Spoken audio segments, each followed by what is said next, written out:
बोलो मैम आपने बताया था, आ गया और हमने बहुत ध्यान दिया और इन टॉपिक से रिलेटेड सारे सवाल न्यूमेरिकल्स सब कर डाले। बहुत अच्छे लेवल पे पढ़ा था और बहुत सवाल लगाए थे। ठीक है, तो coordination compound is the fourth very important topic. इस तरीके से हम कुछ शॉर्ट नोट्स बना के रखते थे। That's very helpful, so you should do that. चाहे हमारी Rosenmund Stephen reaction, Etard reaction, Gattermann Koch reaction, Friedel Crafts acylation, Clemmensen reduction.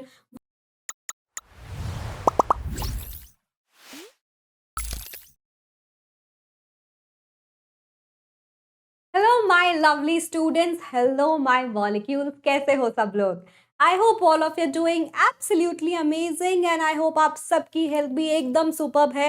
And I hope आप इतना पैनिक नहीं कर रहे। Just remember, these are just your exams and you will be able to do very good, you will be able to do fine, okay? Because अभी तो school level के exams है, exams तो होते ही रहेंगे। ग्रेजुएशन हो, मास्टर्स हो, PhD हो, इंटरव्यूज देने जाते हो, that is also a kind of exam. और तो और छोड़ो, जिंदगी भी एग्जाम लेती रहती है। तो अगर पैनिक कर गए तो सारा का सारा खेल जिंदगी का खराब हो जाएगा, है ना? आप ढंग से उस पर विजय कैसे हासिल करेंगे, है ना? तो पैनिक बिल्कुल नहीं करना है। आपके chemistry master teacher Anubha ma'am आपके साथ है, आपके बाकी टीचर्स आपके साथ है, आप खुद खुद के साथ हो, क्योंकि वो सबसे ज्यादा जरूरी है। कि हम अपना साथ ना छोड़े, एज एन खुद के ऊपर ही कॉन्फिडेंस ना रहे, यार मेरे से नहीं हो पाएगा, ऐसा बिल्कुल भी नहीं है। Just remember, you all can do it and you all have that potential in your self. कि लाइफ में आपका कोई भी गोल हो, अगर आपने ठान लिया तो ऐसा हो ही नहीं सकता वो पूरा ना हो। ठीक है, on that note I start this session, a very important session, क्योंकि आपका ये एग्जाम केमिस्ट्री का है। तो केमिस्ट्री के एग्जाम में आप प्रिपेयर कर रहे हैं, पढ़ रहे हैं अच्छे से, बट रिवाइज करते टाइम किन टॉपिक्स को आपको बहुत ध्यान से पढ़ना है और उस पर ज़्यादा एनर्जी फोकस करनी है। क्योंकि अगर आपने इन टॉपिक्स को बहुत ध्यान से पढ़ के इनफ प्रैक्टिस क्वेश्चंस की वहां से लगा ली, trust me, you will be able to ace your exam. ठीक है, इसके लिए मैं लेके आई हूँ, देखिए क्या लेके आई हूँ, कि ये जो 7 टॉपिक है ना, ये बिल्कुल भी मत छोड़ना स्टूडेंट्स, क्योंकि यहाँ से पेपर मोस्टली बन के आता है। तो स्टार्ट करें, हाउ अबाउट इट? स्टार्ट करें, मुझे जल्दी से हाई फाई दे दो। हाई फाई टाइम बच्चों, high five time. Yes, all right then we will start the session. उसके लिए एक छोटा सा नन्ना सा मुन्ना सा काम कर दो, ये वाला बटन दबा दो। इस बटन को क्या बोलते हैं? Like button. थोड़ी सी मेहनत आप भी कर दो, लाइक कर दो, इन सारे दोस्तों को शेयर कर दो, क्योंकि जितना भला करोगे ना लाइफ में, तुम्हारा भी भला होगा। और यूट्यूब भी फिर इस वीडियो को रेकमेंड करेगा कि भाई रेलेवेंट वीडियो है, सबके काम आएगा। एंड प्लीज चैनल को सब्सक्राइब कर लो, इसमें बिल्कुल देरी नहीं करनी है। चलिए फिर, सारा पीसीएम यानी कि आपकी जेई की प्रिपरेशन हो, चाहे हम इसको सुपर इजी बनाएंगे, क्योंकि अब हुआ है जेई मेड इजी। यस, चलिए फिर स्टार्ट करते हैं, लेट्स गेट स्टार्टेड। सबसे पहली बात, आई होप अभी इस टाइम पे आपको इससे रिलेटेड कोई भी डाउट ना हो कि आपका जितना भी केमिस्ट्री का सिलेबस है उसमें हर एक चैप्टर की वेटेज क्या है। ये इसलिए ज़रूरी है टू फिगर आउट कि भाई ये चैप्टर ज़्यादा इंपॉर्टेंट है, मैक्सिमम कैरी मार्क्स कैरी करते हैं, ये चैप्टर इंपॉर्टेंट है और आसान भी है, so that you can you know break your syllabus and break the chapters in a better manner, ताकि आपका प्रिपरेशन आसान हो जाए। पता है, एक बहुत ही बड़ी गलती जो हम करते हैं वो ये है कि पढ़ाई तो बहुत लोग कर लेते हैं, मोस्टली जनता कर लेती है, मोस्टली स्टूडेंट्स कर लेते हैं, बट जो गलती करते हैं वो करते हैं स्ट्रैटेजाइज करने में या प्लान करने में। ठीक है, पढ़ाई करना आसान है। अरे मैम क्या बात बोल दी, हाँ, एक जगह बैठ के फोकस करके पढ़ना ही तो है, बट उसको ढंग से प्लान करके पढ़ना ताकि आपको उसका रिजल्ट मिले अच्छा, वो ज्यादा मैटर करता है।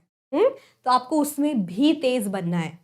तो ये आपका चैप्टर डिवीजन है। अगर हम देखें, फिजिकल केमिस्ट्री में इलेक्ट्रोकेमिस्ट्री सबसे ज्यादा नंबर की आने वाली है। अगर इनऑर्गेनिक की बात करें तो सेम वेटेज है, वहां पे कोई पार्शियलिटी नहीं है। एंड ट्रस्ट में, पूरा इनऑर्गेनिक केमिस्ट्री एनसीईआरटी की अगर आपने एक एक लाइन पढ़ ली है ना, वहीं से आता है। आप बोलोगे मैम बता दिया, नीट का पेपर भी वहीं से आता है। तो एनसीईआरटी की एक एक लाइन आई होप आपने पढ़ी है। ठीक है, इनऑर्गेनिक का तो जिम्मा पूरा एनसीईआरटी ने लिया हुआ है, बाकी भी एनसीईआरटी है, बट एक होता है ना क्वेश्चन थोड़ा फिजिकल केमिस्ट्री में घुमा फिरा के क्वेश्चंस बना देते हैं, न्यूमेरिकल्स बना देते हैं, बट इनऑर्गेनिक में वो कैसे ही बन सकता है ना, एक्सेप्शन पूछ लेगा।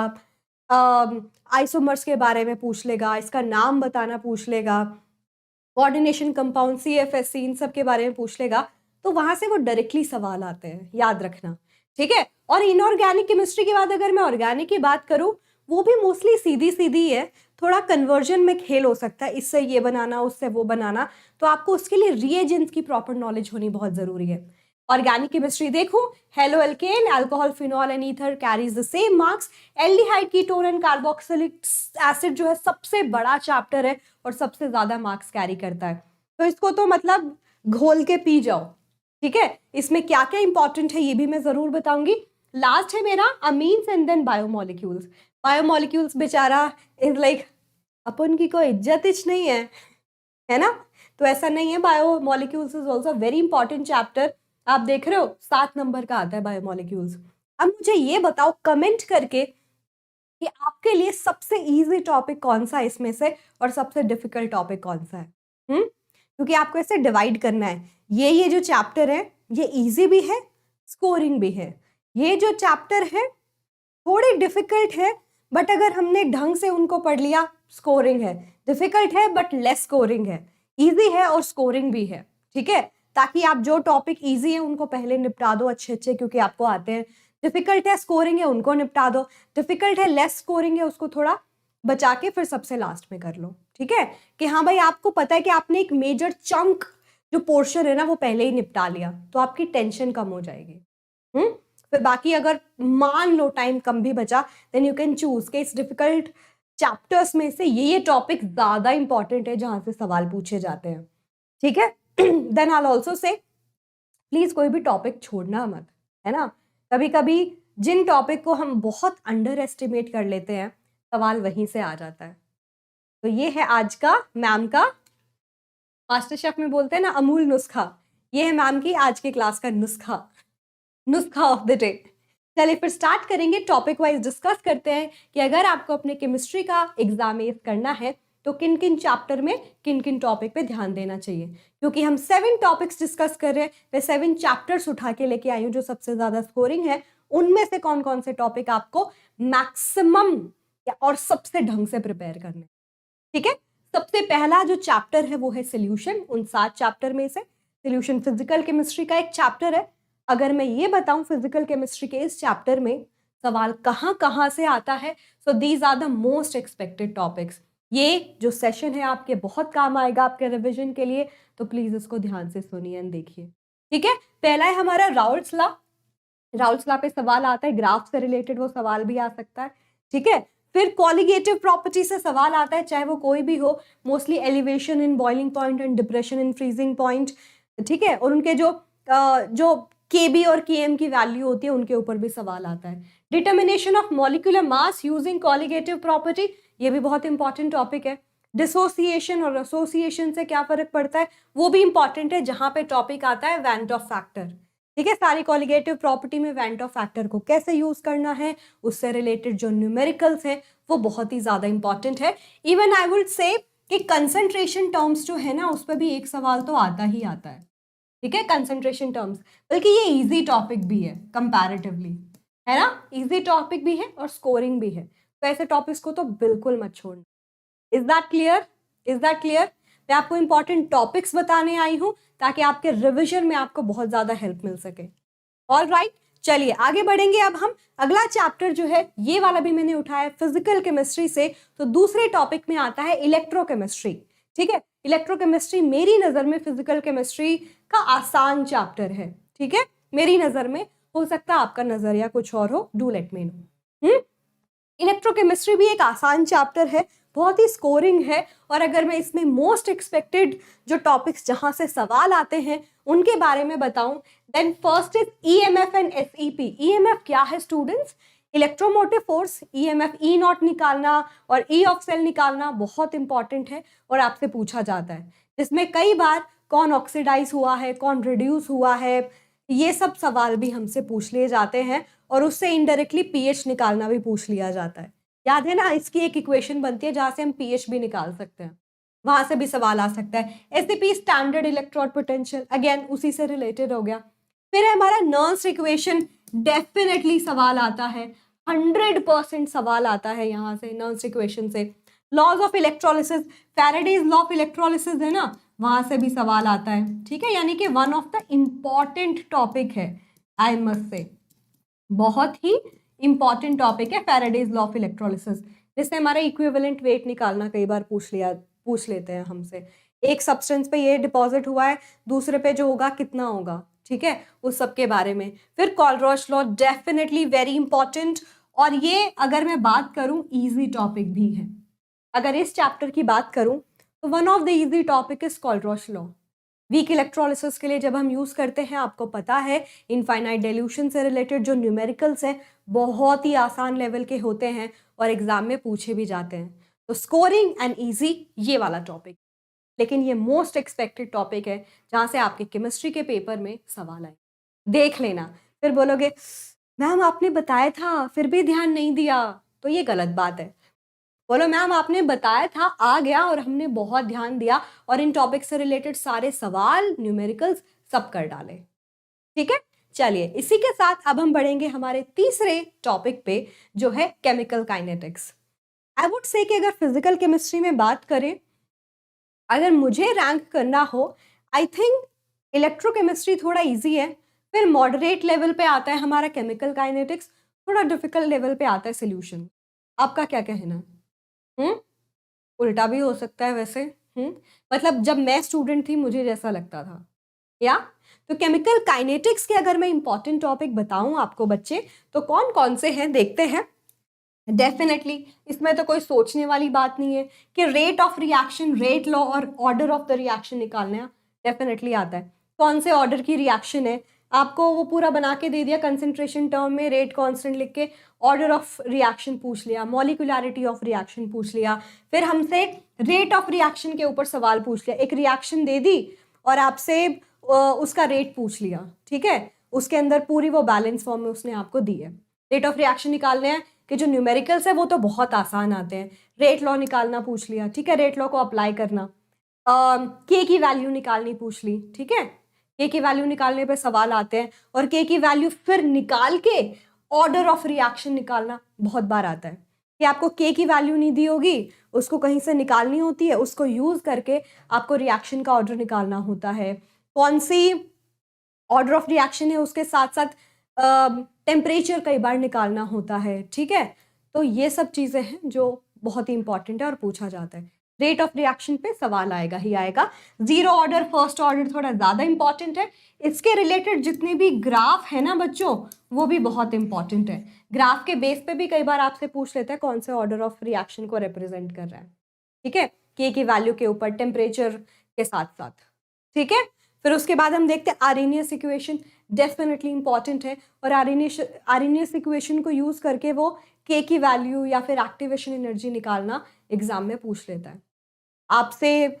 उस फॉर्मूला को यूज करके जनरली जो सवाल है एक्टिवेशन एनर्जी पे आता है। टेम्परेचर का क्या रोल होता है किसी ऑर्डर ऑफ रिएक्शन पे, ये भी पूछ लेता है।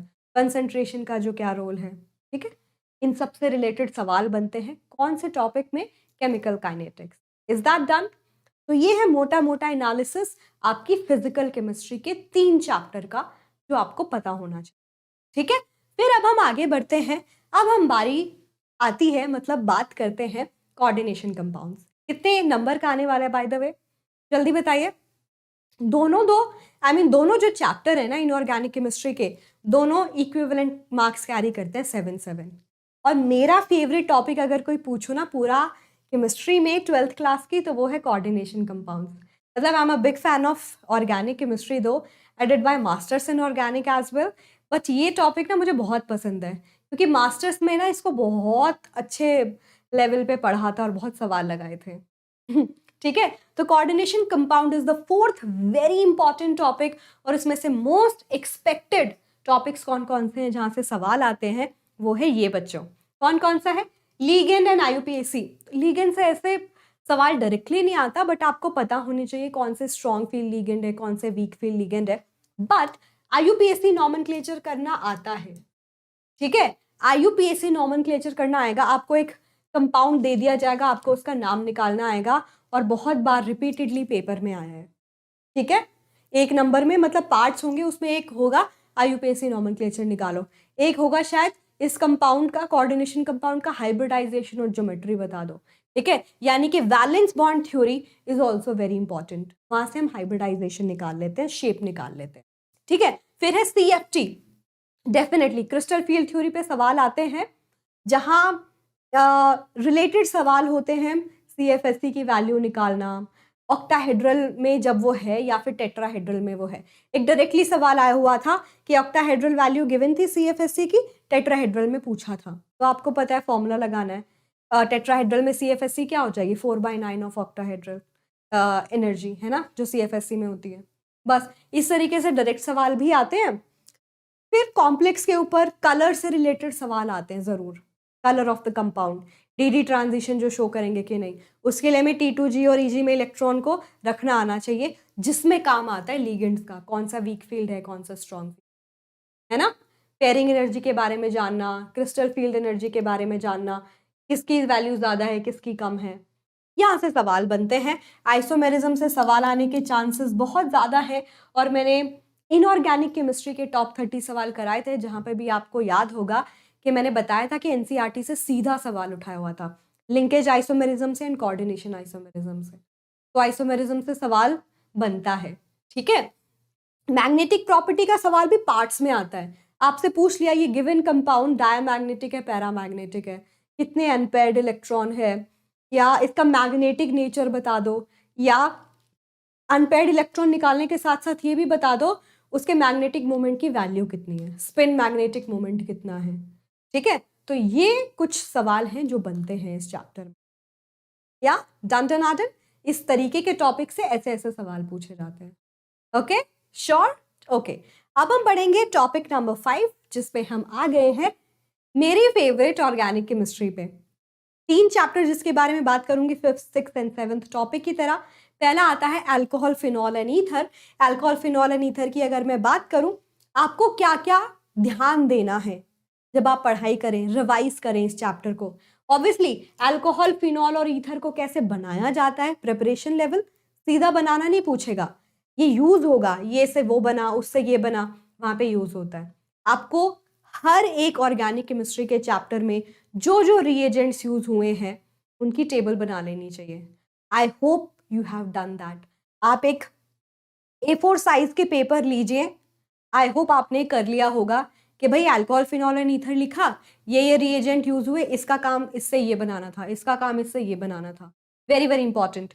या हम जैसे जनरली करते थे, हम कैसे करते थे, ऐसे लिख देते थे और ऐसे उसकी ब्रांचिंग बना देते थे, ये डाला तो ये बना। इस कंपाउंड में सपोज ROH अल्कोहल है, ठीक है, मेरा नॉर्मल अल्कोहल है, फिनॉल है, वो सब देख लेना, ये डाला तो ये बना, ये रिएजेंट डाला तो ये बना, ये रिएजेंट डाला तो ये बना। इस तरीके से हम कुछ शॉर्ट नोट्स बना के रखते थे, that's very helpful, so you should do that. Chemical properties और बेसिकली एसिडिक नेचर से सवाल आता है कि गिवन अल्कोहल दे दिए आपको, फिनॉल के साथ कॉम्बिनेशन ईथर के साथ, और उनको उनके एसिडिक नेचर पे आपको इंक्रीजिंग या डिक्रीजिंग ऑर्डर पे रखना है, यहाँ से सवाल बनता है। बेसिक स्ट्रेंथ के ऊपर या एसिडिक स्ट्रेंथ के ऊपर, यानी कि Ka वैल्यू के ऊपर और pKa वैल्यू के ऊपर, ठीक है। फिर अगर मैं बात करूं अल्कोहल, फिनॉल एंड ईथर की, आप सबको सारी के सारी जितनी भी नेम रिएक्शन है हर एक चैप्टर के अंदर जो ऑर्गेनिक केमिस्ट्री का है वो आपको पता होना चाहिए, ठीक है। तो अगर मैं बात करूं नेम रिएक्शंस इस चैप्टर से, पॉल बेस रिएक्शन है, रीमर-टीमन रिएक्शन है, विलियमसन सिंथेसिस है, ये सारी पे ध्यान देना, ठीक है।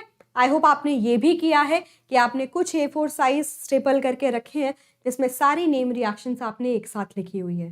कभी कभी वो डायरेक्टली पूछ लेता है, explain these reaction, Reimer Tiemann reaction, Friedel Crafts acylation reaction suppose, then they ask sometime directly और समटाइम इनडायरेक्टली कि भाई इससे ये बनाना है, कौन सी रिएक्शन को यूज करोगे, कैसे यूज, ठीक है, डन है। Chemical test, primary, secondary, tertiary alcohol को कैसे डिटेक्ट करोगे, केमिकल टेस्ट, लुकास रिएजेंट जो है ना। तो आपको हर एक ऑर्गेनिक केमिस्ट्री के चैप्टर में जो जो केमिकल टेस्ट यूज होते हैं, जो जो नेम रिएक्शन यूज होती है, जो जो रिएजेंट्स यूज होते हैं, अगर एसिडिक बेसिक नेचर की बात करें, उनके एरोमेटिक नेचर की बात करें, बॉइलिंग पॉइंट, मेल्टिंग पॉइंट की बात करें, ठीक है, इन सब के बारे में, प्रॉपर्टीज के बारे में पता होना चाहिए, ठीक है। Now comes to the chapter aldehyde, ketone and ether बच्चों, और ये चैप्टर सबसे ज्यादा वेटेज कैरी करता है ऑर्गेनिक केमिस्ट्री का, है ना। कितने नंबर थे by the way, I know you know that. बाकी मोस्टली 6 नंबर के ऑर्गेनिक के चैप्टर, ये 8 नंबर का है, बड़ा भी काफी है। तो यहाँ बात आती है कि आप इसको किस कैटेगरी में रखोगे, इजी, मीडियम, डिफिकल्ट। डिफिकल्ट तो है, उसमें से इजी टॉपिक कौन से हैं और डिफिकल्ट टॉपिक कौन से हैं, और स्कोरिंग टॉपिक इन दोनों में से इजी वाले हैं कि डिफिकल्ट वाले हैं, कैटेगराइज कर लो, ठीक है। पहले इजी वाले निपटा लो जो स्कोरिंग है, उसके बाद डिफिकल्ट पे जाओ जो स्कोरिंग है, क्योंकि आपको एक कॉन्फिडेंस आना बहुत जरूरी है कि मैंने मेजर पोर्शन वो वाला निपटा लिया जहां से नंबर आ सकते हैं मेरे, जहां से सवाल आ सकते हैं, है ना। बट ऑब्वियसली छोड़ना नहीं है कुछ भी। Again, aldehyde, ketone and carboxylic acid को कैसे बनाते हो, उन सब के बारे में, इनके टेस्ट के बारे में, एल्डिहाइड, कीटोन और कार्बोक्सिलिक एसिड में कई बार एल्डिहाइड कीटोन का पूछ लेता है, कौन से टेस्ट से आइडेंटिफाई करोगे, और ये आया हुआ सवाल है, ठीक है।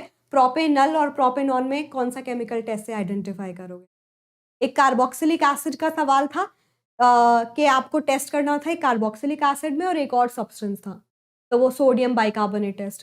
तो ये वाले सवाल केमिकल टेस्ट से सवाल भी आते हैं, ठीक है। तो मेरा आइडोफॉर्म टेस्ट हो गया, मेरा टॉलेंस टेस्ट हो गया, फेलिंग्स टेस्ट हो गया, इनसे हम एल्डिहाइड डिटेक्ट कर सकते हैं, कीटोन नहीं शो करता। आइडोफॉर्म टेस्ट के लिए बस मुझे CO के साथ एक CH3 ग्रुप चाहिए होता है, अल्फा पे वो ये तीनों हाइड्रोजन होने चाहिए, है ना। तो ये सब चीजें मुझे पता होनी चाहिए, सारे केमिकल टेस्ट। और अगर मैं बात करूं, कीटोइनॉल tautomerism is also very important topic from here, याद रखना, ठीक है। कीटोइनॉल tautomerism is also very important topic, और इसकी नेम रिएक्शन सबसे ज्यादा इंपॉर्टेंट, इस चैप्टर की नेम रिएक्शन सबसे ज्यादा इंपॉर्टेंट है, और 1 2 3 नहीं, बहुत सारी नेम रिएक्शन है, मैंने लिख भी दिया आप लोगों के लिए एक साथ, चाहे हमारी Rosenmund, Stephens reaction, Etard reaction, Gattermann and Koch reaction, Friedel Crafts acylation, Clemmensen reduction, Wolff Kishner reduction, aldol condensation and Cannizzaro condensation, यहाँ से सवाल बहुत आता है पेपर में, ठीक है। एल्डोल कंडेंसेशन और कैनिजारो कंडेंसेशन, कि कैनिजारो तब होता है जब अल्फा हाइड्रोजन नहीं होता, एल्डोल में हमें चाहिए होता है, ठीक है। तो वहां कौन सा एल्डोल कंडेंसेशन देगा, कौन सा कैनिजारो कंडेंसेशन शो करेगा, इसके ऊपर भी सवाल आते हैं, ठीक है। एसिडिक बेसिक नेचर निकालने के ऊपर भी सवाल आता है कि इनमें किसका बेसिक बिहेवियर ज्यादा है, किसका नहीं, किसकी K या KB की वैल्यू ज्यादा है कि नहीं है, ठीक है, आपको अरेंज करना पड़ेगा। कोल बेस्ड इलेक्ट्रोलिसिस, वो हमारे कार्बोक्सिलिक एसिड में होता है। HVZ reaction which is are Hell Volhard Zelinsky reaction, है ना, ये कार्बोक्सिलिक एसिड वाले पार्ट से आ गई। तो preparation, chemical test, name reaction बहुत इंपॉर्टेंट है, रिएजेंट। तो प्लीज आप ऐसा करोगे ना, आप एक टेबल बना लोगे ना, अगर आप चाहते हो कि मैं ऐसा कोई सेशन लूं तो मुझे जरूर बताना, जिसमें मैंने एक सेशन में सारी के सारी आपके नेम रिएक्शंस, पूरा का पूरा ऑर्गेनिक केमिस्ट्री की 12th क्लास की एक साथ दे दी। Do let me know, we'll do that for sure, ठीक है।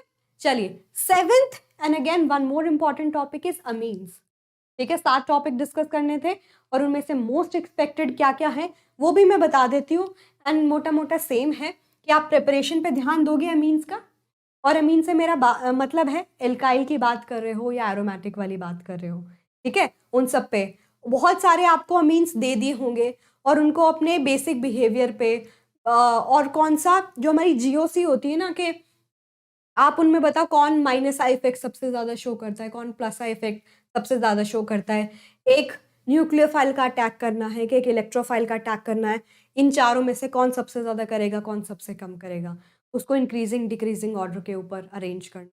तो यहाँ से सवाल आते हैं, ठीक है। Yes everyone, got it, okay. Chemical properties, chemical test की अगर मैं बात करूं, कौन कौन से केमिकल टेस्ट है, कार्बाइल अमीन टेस्ट हो गया, HNO2 नाइट्रस एसिड के साथ टेस्ट करते हैं ना, एंड देन हिंसबर्ग टेस्ट। तो नाइट्रस एसिड वाला जो हमारा, जिससे हम बनाते हैं हमारा diazonium salt, also very important, है ना, वेरी इंपॉर्टेंट। और अगर नेम रिएक्शन इस चैप्टर की बात करूं तो हमारी नेम रिएक्शन आती है गैब्रियल थैलेमाइड, बहुत ही इजी रिएक्शन है। हॉफमैन ब्रोमोमाइड टेस्ट बहुत इंपॉर्टेंट है। Sandmeyer reaction, Gattermann reaction, Gattermann Koch reaction, ये सारी reactions are like very important. मैं हट जाती हूँ, you can even take a screenshot. ठीक है, तो ऑर्गेनिक केमिस्ट्री का बहुत ही सिंपल हिसाब है।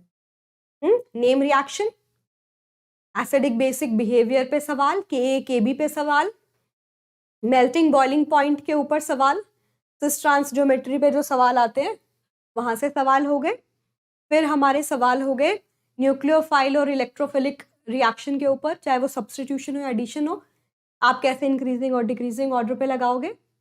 ठीक है, और फिर अगर मैं बात करूं केमिकल टेस्ट सारे के सारे चैप्टर के ऑर्गेनिक केमिस्ट्री के, एंड इससे ये बनना है उससे ये बनना है, इनमें सारी चीजें यूज होती है where it comes to preparation and its chemical property. Amine कौन कौन सी केमिकल रिएक्शन शो करता है, table will help, short notes will help. RnH2 लिखा, ये डाला ये बना, ये डाला ये बना, ये डाला ये बना। दिस इज योर लाइक संजीवनी बूटी for the exam. This is like something that you needed the most, क्योंकि एग्जाम टाइम में सब पढ़ के कुछ नहीं होता, बट आपके जो बनाए हुए नोट्स हैं, शॉर्ट नोट्स हैं, चीट शीट है, नॉट एग्जाम वाली चीट शीट, बट आपने एक जगह इंपॉर्टेंट इंफॉर्मेशन लिख डाली, they play a very important and vital role. So please understand this as well. तो आप मुझे बताइए कि आप कितना कॉन्फिडेंट हैं कि आपने ये सारे टॉपिक अच्छे से प्रिपेयर कर लिए हैं। अगर किसी को भी लगता है that there is some doubt, so ये मौका है, कर लो अच्छे से प्रिपेयर, है ना। और 90 प्लस पक्का लेके आना है ना। मैम को प्रॉमिस करो चलो जल्दी से, yes ma'am we will do it, हाँ we can and we will, हाँ जी we can and we will. मैं लिख देती हूँ, बोलोगे मैम 90 प्लस कैसा है, 70 नंबर का पेपर होता है, सब मिला के बोल रही हूँ, बट चलो 70 में से 60 प्लस लेके आओगे। करोगे ना, आई एम श्योर डेफिनेटली करोगे। ठीक है, तो एग्जाम देके वापस आके बताना पेपर कैसा गया, एंड आई होप ये सेशन आप लोगों के लिए बहुत हेल्पफुल होगा। अच्छे से रिवाइज करो, इंपॉर्टेंट टॉपिक को मत भूलो, जो लेस इंपॉर्टेंट भी हैं बिल्कुल छोड़ के मत जाना, एक क्विक रिविजन ज़रूर करके आना, क्योंकि कभी कभी अनएक्सपेक्टेड चीज़ें आ जाती है। ठीक है, मेरी तरफ से I hope this is super helpful, do let me know that as well. मिलूंगी जल्दी ही, अपने जो भी सजेशन है अपकमिंग वीडियो के लिए वो देते रहना और बताते रहना सेशन कैसा लगा। All the best atoms, molecule, sorry molecule बन गए अब तो। डू वेल, चकते फट्टे, फोड़ के आना, एंड सी या, बाय बाय, टेक केयर, हस्ता ला विस्ता।